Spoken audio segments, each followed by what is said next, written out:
Okay, Foundations Math and Pre-Calculus 10, the last section in this unit, 1.5, which is on applying the exponent laws. I hope that by the end of this lesson, you can evaluate and simplify complex expressions using the exponent laws. So this section here will require us to use all sorts of different exponent laws to solve any one of these expressions. And they're fairly complex, so we'll just take our time and keep things simple as we go through. Starting with 33a, we have negative 3x squared y to the power of 4 all over 6x, and we're trying to simplify this.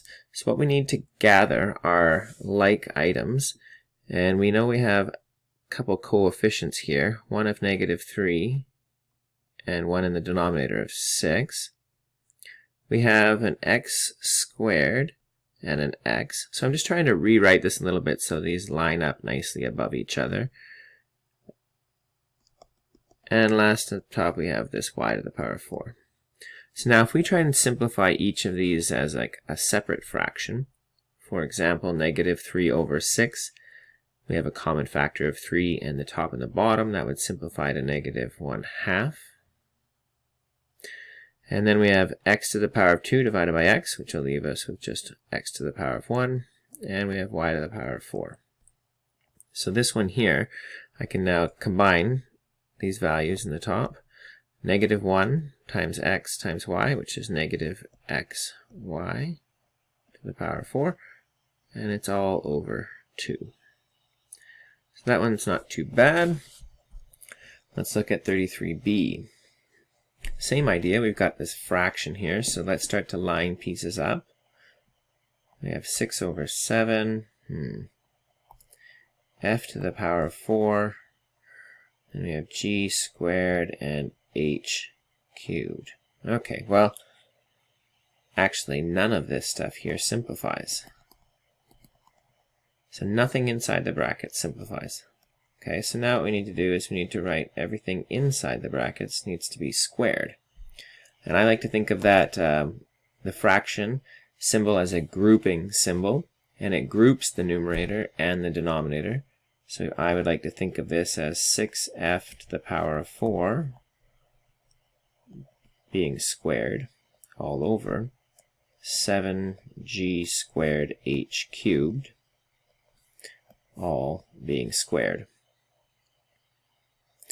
And now when I square the numerator, this 6f to the power of 4, I need to square the 6, the coefficient, and I need to square each power. So 6 squared is 36, f to the power of 4 to the power of 2.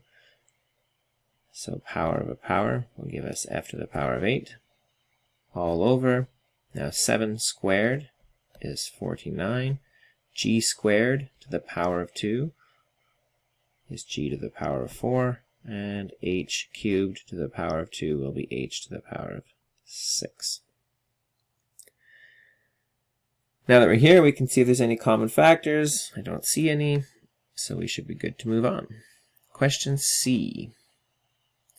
This one has two of these fractions multiplied together, so let's start with the one on the left and then simplify the one on the right, and then we can try and put the two back together.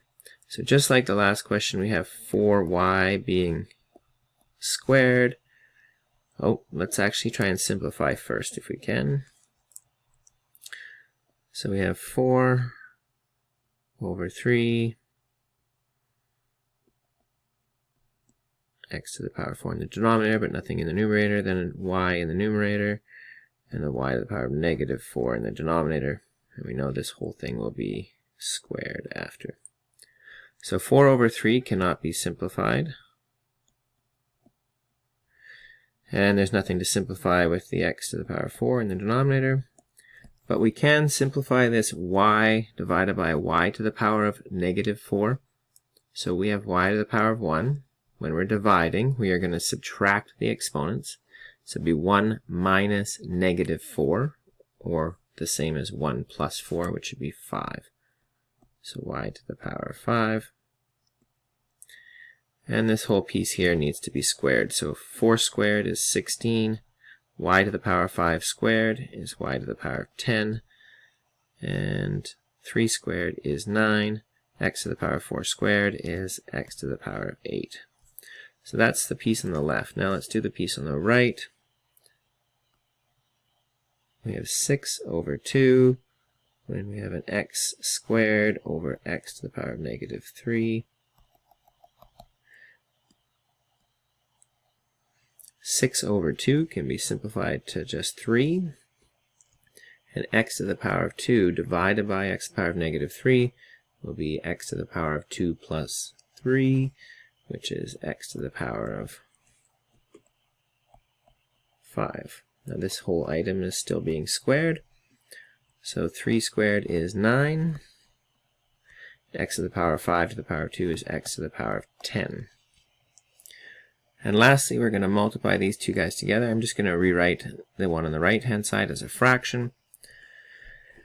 Now we're multiplying two fractions together. Hopefully you remember from the past that we try and simplify as many things as we can first.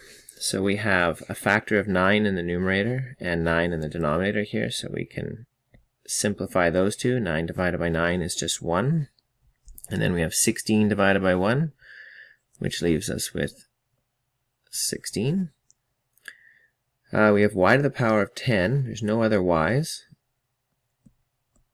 And then we have x to the power of 10 divided by x to the power of 8. And that will leave us with x to the power of 2. And we can just rewrite this so that our variables are in alphabetical order. So 16x squared y to the power of 10. So not too bad if we just take it piece by piece. On to question 34. Solve for x in the following equations. So now we're trying to find which value up here for x would make these two expressions equal to each other. Both of them have the same base. So 5 to the power of 11 is equal to 5 to the power of 3x plus 5. So if the bases are the same, we just need to compare the exponents. So we want to figure out what value of x will make the exponents equal.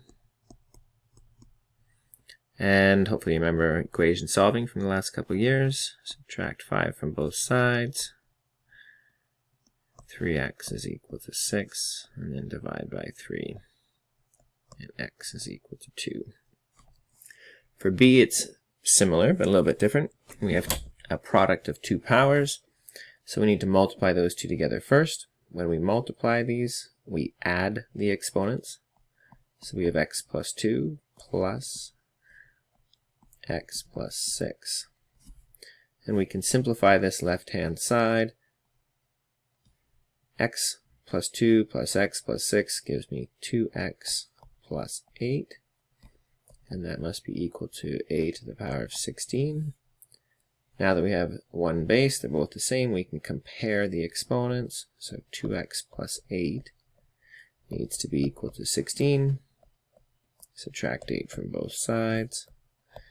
2x is equal to 8. And then divide by 2. Voila. So that was just a little bit of a few examples of more complex equations. You can go ahead and give it a shot with the following practice questions. Good luck!